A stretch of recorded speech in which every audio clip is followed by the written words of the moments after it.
Hi ಎಲ್ರಿಗೂ ನಮಸ್ಕಾರ ಸ್ನೇಹಿತರೆ, ನಾನು ಸೀಮಾ. ಇದು ಶಿವರಾತ್ರಿ ಹಬ್ಬದ ದಿನದ ವ್ಲಾಗು. ನಮ್ಮ ಮನೇಲಿ ಹೇಗೆ ಮಾಡಿದ್ವಿ ಅಂತೇಳ್ಬಿಟ್ಟು ಸಣ್ಣದಾಗಿ ಒಂದು ವೀಡಿಯೋ ಮಾಡ್ಕೊಂಡಿದ್ದೀನಿ. ಪ್ಲೀಸ್ ಎಲ್ಲ ನೋಡಿ, ಮತ್ತು ನಿಮ್ಗೆ ಇಷ್ಟ ಆದರೆ ಲೈಕ್ ಮಾಡಿ, ಮತ್ತು ಸಬ್ಸ್ಕ್ರೈಬ್ ಮಾಡ್ಕೊಳ್ಳಿ, ಮತ್ತು ನನಗೆ ಸಪೋರ್ಟ್ ಮಾಡೋದನ್ನು ಮರಿಬೇಡಿ. ಈ ಸಲ ನಾವು ಉಪವಾಸ ಇದ್ವಿ. ಆವತ್ತಿನ ದಿನ ತಮಟ ಅಂತ ಮಾಡ್ತಾರೆ. ಅಂದರೆ ಕೆಲವರೆಲ್ಲ ತಂಬಿಟ್ಟು ಅಂತ ಹೇಳ್ತಾರಲ್ಲ, ಅದು ನಮ್ಮ ಕಡೆ ತಮಟ ಅಂತ ಹೇಳ್ಬಿಟ್ಟೆ ಹೇಳ್ತೀವಿ. ಕಡಲೆ ತಮಟ ನಾನು ಮಾಡಿದ್ದೆ. ಅದನ್ನು ಹೇಗೆ ಮಾಡಿದೆ ಅಂತೇಳ್ಬಿಟ್ಟು ಸಣ್ಣದಾಗಿ ಒಂದು ವೀಡಿಯೋ ಮಾಡ್ಕೊಂಡಿದ್ದೀನಿ. ಸಾಮಾನ್ಯ ಎಲ್ರಿಗೂ ಗೊತ್ತಿರುತ್ತೆ. ನಾನು ಹೇಗೆ ಮಾಡಿದೆ ಅಂತ ತೋರಿಸ್ತೀನಿ. ಇಲ್ಲಿ ಕಡಲೆ ತಮಟ ಮಾಡ್ತಾಯಿದ್ದೀನಿ. ಕಡಲೆ ಫಸ್ಟು ಮಿಕ್ಸಿಗೆ ಹಾಕ್ಕೊಂಡು ಜಲ್ಸ್ಕೊಂಡು ಇಟ್ಕೊಂಡೆ. ಆಮೇಲೆ ಬೆಲ್ಲ ಅದಕ್ಕೆ ಎಷ್ಟು ಬೇಕೋ ಅಷ್ಟು, ಕಪ್ಪು ಬೆಲ್ಲ ಮತ್ತು ಸ್ವಲ್ಪ ಬಿಳಿ ಬೆಲ್ಲ ಇತ್ತು, ಎರಡನ್ನೂ ಹಾಕಿ ಅದನ್ನು ಜಜ್ಜಿಬಿಟ್ಟು ಹಾಕಿದೆ. ಪುಡಿ ಮಾಡ್ಕೊಂಡು ಹಾಕಿದೆ, ಬೇಗ ಕರಗುತ್ತೆ ಅಂತ ಒಂದು ಬಾಣಲೆಗೆ. ಆಮೇಲೆ ಮತ್ತು ಕಡಲೆನ ಮಿಕ್ಸಿ ಮಾಡಿ ಜರಡಿಲಿ ಜಲಿಸ್ಕೊಂಡೆ. ಅದನ್ನು ಜಲಿಸ್ಕೊಂಡು ಅದಕ್ಕೆ ಕೊಬ್ಬರಿ ಎಲ್ಲ ಒಂದು ಸ್ವಲ್ಪ ತುರಿದ್ಬಿಟ್ಟು ಹಾಕಿದ್ದೆ, ಮತ್ತು ಸ್ವಲ್ಪ ಸಣ್ಣದಾಗಿ ಹೆಚ್ಚಾಕ್ಬಿಟ್ಟಿದ್ದೆ. ಅದನ್ನು ಒಂದಿನ ಹಂಗೆ ಸುಮ್ಮನೆ ಬಿಸಿಲಲ್ಲಿ ಇಟ್ಟು ಒಣಗೋ ಥರ ಒಣಗಿಸ್ಕೊಂಡಿದ್ದೆ. ಆಮೇಲೆ ಕಡಲೆ ಬೀಜ ಹುರ್ಕೊಂಡು ಎಳ್ಳು ಮತ್ತು ಕಡಲೆ ಬೀಜ ಎರಡನ್ನೂ ಹುರ್ಕೊಳ್ಬೇಕು. ಆಮೇಲೆ ಕಡಲೆ ಇಷ್ಟೇ ಹಾಕೋದು.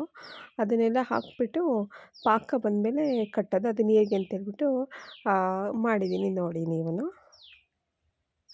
ಆಮೇಲೆ ಎಡೆಗೆ ಸ್ವಲ್ಪ ಕಡಲೆ ಹಿಟ್ಟನ್ನು ಮಾಡ್ಕೊಂಡಿದ್ದೆ. ಕಡಲೆ ಮತ್ತು ಸಕ್ಕರೆ ಮತ್ತು ಒಂದು ಏಲಕ್ಕಿ ಹಾಕ್ಬಿಟ್ಟು ಎಡೆ ಪೂರ್ತಿ ಮಾತ್ರ ಎಡೆ ಇಡೋದಕ್ಕೆ ಅಂತೇಳ್ಬಿಟ್ಟು ಮಾಡಿಕೊಂಡೆ. ಅದನ್ನು ಚೆನ್ನಾಗಿ ರುಬ್ಬಿಟ್ಕೊಂಡು ಒಂದು ಬಾಕ್ಸ್ಗೆ ಹಾಕ್ಕೊಂಡು ಇಟ್ಕೊಂಡೆ. ಆಮೇಲೆ ನಾನು ಇದನ್ನು ಹೇಳ್ಬೇಕಿತ್ತು. ಬೆಲ್ಲನ ಚೂರು ಕರಗಿದ್ಮೇಲೆ ಅದನ್ನು ಸೋಸ್ಕೊಬೇಕು. ಯಾಕೆ ಅಂತಂದರೆ ಅದರಲ್ಲಿ ಕಲ್ಲು ಮತ್ತು ಏನಾದರೂ ಕಡ್ಡಿ ಕಸ ಎಲ್ಲ ಇರುತ್ತೆ ಕಪ್ಪು ಬೆಲ್ಲದಲ್ಲಿ ಜಾಸ್ತಿ. ಅದಕ್ಕೋಸ್ಕರ ಅದು ಕರಗಿದ್ಮೇಲೆ ಸೋಸ್ಕೊಬೇಕು. ಇಲ್ಲಿ ನಾನು ಅದನ್ನು ಸೋಸ್ಕೊತಾ ಇದ್ದೀನಿ, ಮತ್ತು ಕಡಲೆ ಬೀಜನ ಆ ಕಡೆ ಹುರಿತಾ ಇದ್ದೀನಿ.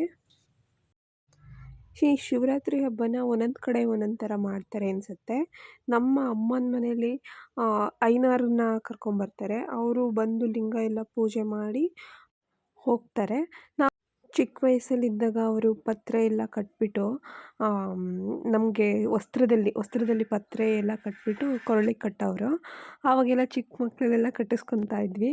ಆಮೇಲೆ ನಮ್ಮೂರಲ್ಲಿ ದೇವಸ್ಥಾನದಲ್ಲಿ ಬೆಳಗ್ಗೆ ಮತ್ತು ಸಂಜೆ ಎಲ್ಲ ಪೂಜೆ ಮಾಡ್ತಾರೆ ಚೆನ್ನಾಗಿ. ರಾತ್ರಿ ಎಲ್ಲ ಜಾಗರಣೆ ಮಾಡ್ತಾರೆ, ಅಭಿಷೇಕ ಎಲ್ಲ ಮಾಡ್ತಾರೆ. ಆಮೇಲೆ ರಾತ್ರಿ ಎಲ್ಲ ಫುಲ್ ಜಾಗರಣೆ ಇರ್ತಾರೆ. ಮತ್ತು ಈ ಮನೇಲಿ ಇಲ್ಲಿ ಬೇರೆ ಥರ ಮಾಡ್ತಾರೆ. ಆದರೆ ಒಂದು ಅಂತಂದರೆ ಎಲ್ಲ ಕಡೆಯೂ ಶಿವನ ಪೂಜೆ, ಅದಕ್ಕೆ ಬೇಕಾಗಿರುವಂಥ ಬಿಲ್ಪತ್ರೆಯಲ್ಲಿ ಜಾಸ್ತಿ ಮಾಡ್ತಾರೆ. ಅದೇ ಶಿವರಾತ್ರಿ ಸ್ಪೆಷಲ್ಲು. ಆಮೇಲೆ ಇಲ್ಲಿ ನಾನು ಕಡಲೆ ಬೀಜ ಎಲ್ಲ ಹುರ್ಕೊಂಡು ಅದನ್ನು ಸಿಪ್ಪೆ ತೆಗಿಬೇಕು. ಅದನ್ನು ಒಂದು ಪ್ಲೇಟಿಗೆ ಹಾಕಿ ಆರಿದ್ಮೇಲೆ ಮರಕ್ಕೆ ಹಾಕ್ಕೊಂಡ್ಬಿಟ್ಟು ಸಿಪ್ಪೆ ತೆಗಿಬೇಕು. ಆಮೇಲೆ ಇಲ್ಲಿ ಅದೇ ಇದ್ರ ಮೇಲೆ ಎಳ್ಳು ಹಾಕ್ಕೊಂಡಿದ್ದೀನಿ. ಎಳ್ಳನ್ನ ಏನು ಜಾಸ್ತಿ ಹೊತ್ತಿನ ಹುರಿಯೋದು ಬೇಡ. ಅದು ಒಂದು ಸ್ವಲ್ಪ ಕಾದಿರುತ್ತಲ್ವ, ಅದ್ರ ಮೇಲೇ ಹಾಕಿದ್ರೆ ಎರಡೇ ನಿಮಿಷ ಆ ಉರಿಗೇ ಕೆಂಪಾಗಿಬಿಡುತ್ತೆ. ಆಮೇಲೆ ಆಫ್ ಮಾಡಿದ್ರೆ ಆಯಿತು. ಇಲ್ಲಿ ಪಾಕನೂ ಅಷ್ಟೇ ಜಾಸ್ತಿ ಏನು ಕುದಿಬೇಕು ಅಂತೇನಿಲ್ಲ. ಯಾಕೆ ಅಂತಂದರೆ ಅಕ್ಕಿ ತಮಟಕ್ಕೆ ಜಾಸ್ತಿ ಕುದಿಸ್ಬಿಟ್ಟು ಹಾಕ್ತಾರೆ. ಈ ಕಡಲೆ ತಮಟಕ್ಕೇನು ಕುದಿಬೇಕು ಅಂತೇನಿಲ್ಲ, ಒಂದು ಕುದಿ ಬಂದರೆ ಸಾಕು ಅಷ್ಟೇ. ಇಲ್ಲಿ ಕುದೀತಾ ಇದೆ. ಆಮೇಲೆ ಅದಕ್ಕೆ ಬೇಕಾಗಿರೋವಂಥ ಕೊಬ್ಬರಿ, ಎಳ್ಳು ಮತ್ತು ಕಡಲೆ ಬೀಜ, ಕಡಲೆ ಎಲ್ಲ ರೆಡಿ ಮಾಡ್ಕೊಂಡಿದ್ದೀನಿ. ಇದಕ್ಕೆ ಅದನ್ನೆಲ್ಲ ತಮಟಕ್ಕೆ ರೆಡಿ ಮಾಡ್ಕೊಂಡಿದ್ವಲ್ಲ ಕಡಲೆ ಹಿಟ್ಟು, ಅದರೊಳಗಡೆ ಹಾಕ್ಕೊತಾ ಇದ್ದೀನಿ. ಆಮೇಲೆ ನಾನೇನು ಮಾಡ್ತೀನಿ ಅಂತಂದರೆ ಅರ್ಧ ಕಡಲೆ ಬೀಜ ಮತ್ತು ಕಡಲೆ ಅದರಲ್ಲಿ ಅರ್ಧ ತಗೊಂಡ್ಬಿಟ್ಟು ಅರ್ಧ ಹಾಗೆ ಇಡಿಯಾಗಿ ಹಾಕ್ತೀನಿ. ಆಮೇಲೆ ಅದನ್ನು ಒಂದು ಕವರಲ್ಲಿ ಎರಡೆರಡು ಭಾಗ ಆಗೋ ಥರ ಪುಡಿ ಮಾಡ್ಕೊತೀನಿ ಅಷ್ಟೇ. ಫುಲ್ಲು ಪೂರ್ತಿಯಾಗಿ ಪುಡಿ ಮಾಡ್ಕೊಳಲ್ಲ, ಅದು ಎರಡು ಭಾಗ ಆಗಬೇಕು ಆ ಥರ ಪುಡಿ ಮಾಡ್ಕೊಂಡು ಹಾಕ್ಕೊತೀನಿ. ನಾನು ಯಾವಾಗಲೂ ಆ ಥರ ಮಾಡ್ಕೊತೀನಿ, ನನಗೆ ಆ ಥರ ಇಷ್ಟ. ಕೆಲವರು ಎಲ್ಲ ಪೂರ್ತಿ ಹಾಗೇ ಹಾಕ್ಬಿಡ್ತಾರೆ ಕಡಲೆ ಬೀಜ ಕಡಲೆ ಎಲ್ಲ, ಅದು ಚೆನ್ನಾಗಿರುತ್ತೆ. ಇದು ನಾನು ಈ ಥರ ಬಾಯಿಗೆ ಸ್ವಲ್ಪ ಅರ್ಧ ಥರ ಸಿಗಲಿ ಅಂತೇಳ್ಬಿಟ್ಟು ಆ ಥರ ಹಾಕ್ತೀನಿ. ಇಲ್ಲಿ ನೀಟಾಗಿ ಕಲಿಸ್ಕೊಬೇಕು ಎಲ್ಲದನ್ನೂ. ಆಮೇಲೆ ಇಲ್ಲಿ ಪಾಕ ಕುದೀತಾ ಇದೆ. ಕುದ್ಮೇಲೆ ನಮಗೆ ಎಷ್ಟೆಷ್ಟು ಬೇಕು, ಎರಡೆರಡು ಉಂಡೆ ಮಾಡ್ಕೊತೀನಲ್ಲ, ಅದಕ್ಕೆ ಎಷ್ಟೆಷ್ಟು ಬೇಕು ಅಂತ ಹೇಳ್ಬಿಟ್ಟು ನೋಡ್ಕೊಂಡು ಹಾಕಬೇಕು. ನಾನು ಒಂದೊಂದು ಸಲ ಎರಡೆರಡು ಸೌಟು ಹಾಕ್ಕೊತಿದ್ದೆ. ಹಾಕ್ಕೊಂಡು ಅದು ಇಟ್ಕೊಂಡಿದ್ನಲ್ಲ ಸ್ಪೂನಲ್ಲಿ ಫಸ್ಟು ಹಿಂಗೆ ಕಲಿಸ್ಕೊಬೇಕು, ಏಕೆಂದರೆ ಬಿಸಿ ಇರುತ್ತೆ, ಕೈ ಹಾಕೋಕ್ಕಾಗಲ್ಲ.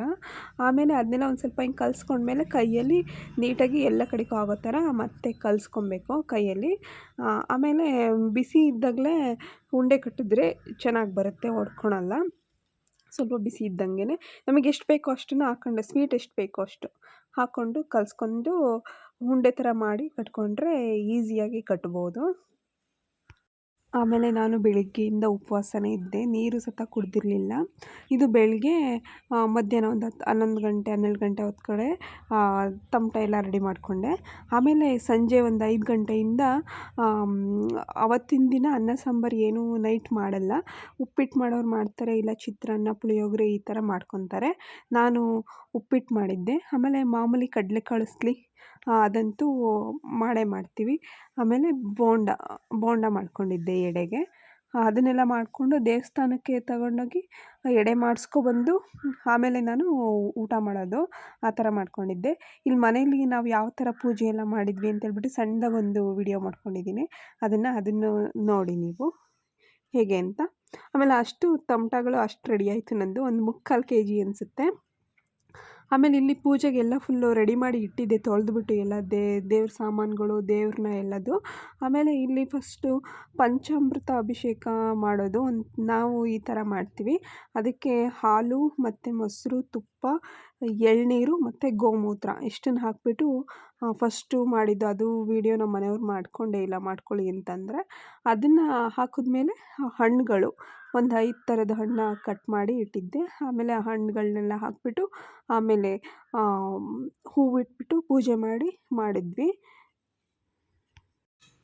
ಆಮೇಲೆ ಇದಕ್ಕೊಂದು ಈ ಅಭಿಷೇಕ ಮಾಡಿರ್ತೀವಲ್ಲ, ಆ ದೇವರಿಗೆಲ್ಲ ಒಂದು ಸತಿ ಊದುಗಡ್ಡಿ ಮತ್ತು ಕರ್ಪೂರ ಎಲ್ಲ ಬೆಳಗಿ ಮತ್ತೆ ಅದನ್ನು ಬಿಸಿನೀರಲ್ಲಿ ತೊಳೆದ್ಬಿಟ್ಟು, ಜಿಡ್ಡಾಗಿರುತ್ತಲ್ವ ತುಪ್ಪ ಎಲ್ಲ, ಹಾಲು ಮೊಸರು ಎಲ್ಲ, ಅದನ್ನೆಲ್ಲ ನೀಟಾಗಿ ಬಿಸಿನೀರಲ್ಲಿ ತೊಳ್ಕೊಂಬಿಟ್ಟು ಆಮೇಲೆ ಮಾಮೂಲಿ ಹೇಗೆ ಪೂಜೆ ಮಾಡ್ತೀವಿ ಆ ಥರ ಮಾಡೋದು ಅಷ್ಟೇ.